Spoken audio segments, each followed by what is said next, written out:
Hello students, जय हिंद। This is Deepak Thakur and welcome to Gagan the deserving India. So guys, आज का जो ये टॉपिक है आपको पता है, हाई सी ट्रीटी या फिर बीबीएनजे एग्रीमेंट। तो आज हम इसके बारे में जो है डिटेल में डिस्कस करेंगे। करंट का इशू है, करंट का टॉपिक है, एनवायरमेंट का भी एक पार्ट है। तो आज हम इसको डिटेल में डिस्कस करेंगे और मैं आपको बताऊंगा कि ये आपके लिए एग्जाम पॉइंट ऑफ व्यू से क्यों ये ज्यादा इंपॉर्टेंट रहेगा।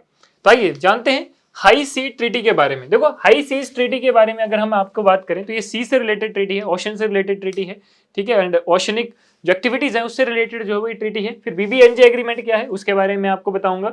हालांकि दोनों एक ही बात है, ठीक है। तो है क्या, ये न्यूज में क्यों है, अगर हम इसकी बात करें कि ये मतलब इतना न्यूज में जो है वो चर्चाओं का विषय क्यों बना है, क्योंकि जो इंडियन गवर्नमेंट है, ठीक है, उन्होंने क्या करा है कि वो साइन करेगा और रेटिफाई करेगा द हाई सी ट्रीटी।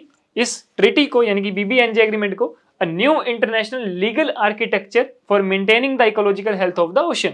कि एक ट्रीटी है which is related to maintaining the ecological health of ocean, यानी कि ओवरऑल देखा जाए तो ओशन से रिलेटेड जो भी एक्टिविटीज हैं उनका जो सस्टेनेबल यूज है उससे रिलेटेड जो है वो ये ट्रीटी है। तो इंडिया ने बोला है कि अभी हम इसको जल्द ही जो है वो साइन करेंगे एंड रेटिफाई करेंगे। दैट्स वाई ये जो है न्यूज में बना हुआ है और ये बहुत ही इंपॉर्टेंट है। आइए हम इसके बारे में जानते हैं। तो हुआ क्या, जो यूनियन कैबिनेट है which is chaired by prime minister Narendra Modi, उन्होंने अप्रूव किया है India to sign the biodiversity beyond national jurisdiction, यानी कि बीबीएनजे। बीबीएनजे का क्या मतलब है, biodiversity beyond national jurisdiction agreement. तो बीबीएनजे एग्रीमेंट, इसको आप हाई सी ट्रीटी भी कहते हो, हाई सी ट्रीटी के नाम से बोल सकते हो, या फिर ग्लोबल ओशन ट्रीटी के नाम पे भी जो है इसको बोल सकते हो।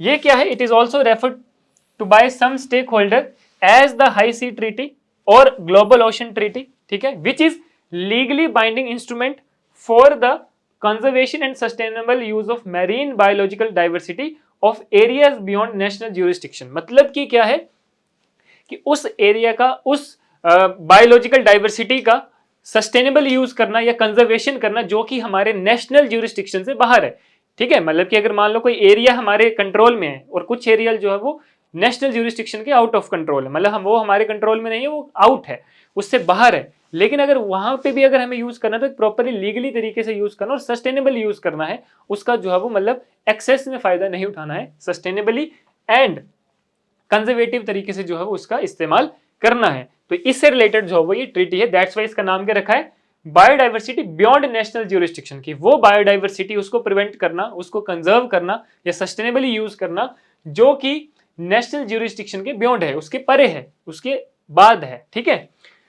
और ये जो है ये एक थर्ड यूनाइटेड नेशन कन्वेंशन है on the law of the sea, यानी कि UNCLOS, UNCLOS, UNCLOS भी इसको बोलते हैं कि united nation convention on the law of the sea. तो ये तीसरा ऐसा बना है which is implementation agreement after the part 9 mineral resources and UN fish stock agreement. की part 9 mineral resources and UN fish stock agreement के बाद ये तीसरा जो है वो एग्रीमेंट है which is related to the seas और ओशंस। आगे अगर हम चलें तो इसकी 4 थीम है। वो थीम कौन कौन सी है, ये बहुत इंपॉर्टेंट है, कई बार आपके एग्जाम में पूछ लिया जाएगा, मेंस के लिए भी बहुत इंपॉर्टेंट है।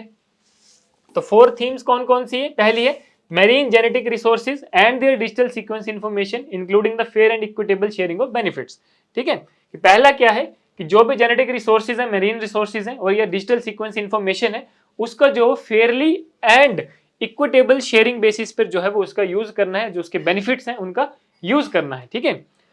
दूसरी अगर हम बात करें the area based management tools यानी कि एबीएमटीज इंक्लूडिंग मैरीन प्रोटेक्टेड एरियाज। तीसरा है एनवायरमेंटल इंपैक्ट असेसमेंट, जो कि आप एनवायरमेंट में पढ़ते हो, environmental EIA, environmental impact assessment. Fourth है capacity building and transfer of marine technology, की मतलब कुछ ऐसी टेक्नोलॉजी बनाना या फिर अलग नेशंस के साथ जो है वो टेक्नोलॉजी को शेयर करना। तो ये भी एक जो है वो थीम है इस ट्रीटी का। अब अगर हम बात करें तो it will enter into force upon ratification by 60 countries, और करंटली अगर बात करें तो 91 कंट्रीज ने जो है इसको साइन किया है एंड 8 हैव रेटिफाइड, ठीक है। तो ये भी कई बार पूछ लिया जाता है कि कितने कंट्रीज ने जो है वो ये ट्रीटी साइन करी है, तो करंटली 91 कंट्रीज ने जो है वो ये ट्रीटी साइन करी है। अब अगर हम बात करें कि ये ट्रीटी भारत के लिए यानी कि इंडिया के लिए कैसे बेनिफिशियल हो सकती है, तो देखो इंडिया के लिए जो है वो 3 तरीके से बेनिफिशियल हो सकती है। पहला है कि enhance India's strategic presence beyond it's exclusive economic zone, यानी कि जो हमारे इकोनॉमिक जोन है उसके बियॉन्ड भी जो है वो हम अपनी स्ट्रेटेजिक प्रेजेंस बना सकते हैं, उसको एनहांस कर सकते हैं, जो कि हमारे ज्यूरिस्डिक्शन से बाहर है। तो उस एरिया में भी जो है वो हम अपनी प्रेजेंस बनाने का ये सबसे बढ़िया मौका जो है वो रहेगा। दूसरी अगर हम बात करें, it facilitate scientific research, technology transfer and capacity building, जो हमने ऑलरेडी डिस्कस करा इसके थीम में।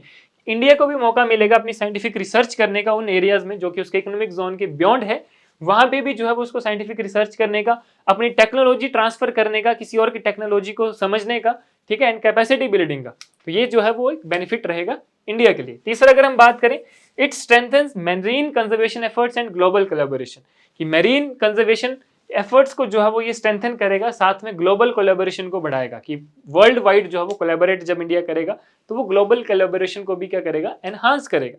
तो ये कुछ बेनिफिट्स हैं, बेसिक बेनिफिट्स हैं जो कि इंडिया को इस ट्रीटी से होने वाले हैं। ठीक है, तो अभी मोदी जी जो है वो इसको जल्दी ही साइन करेंगे और इंडिया भी जो है वो इसका एक साइंड मेंबर बन जाएगा। क्लियर? तो ये था आपका बीबीएनजे या फिर हाई सी ट्रीटी, या फिर आप बोल सकते हो ग्लोबल ओशन ट्रीटी। तो इसके बारे में आज हमने जाना। बाकी आपके कोई भी सवाल है, कोई भी डाउट है, वो आप नीचे कमेंट बॉक्स में लिख सकते हैं, उनका भी हम जो है वो आपको जल्दी से जल्दी रिप्लाई देंगे। Clear guys?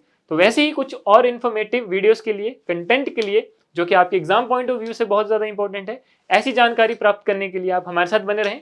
अब मिलते हैं किसी और इन्फॉर्मेटिव वीडियो के साथ किसी और वीडियो में, तब तक के लिए धन्यवाद, जय हिंद।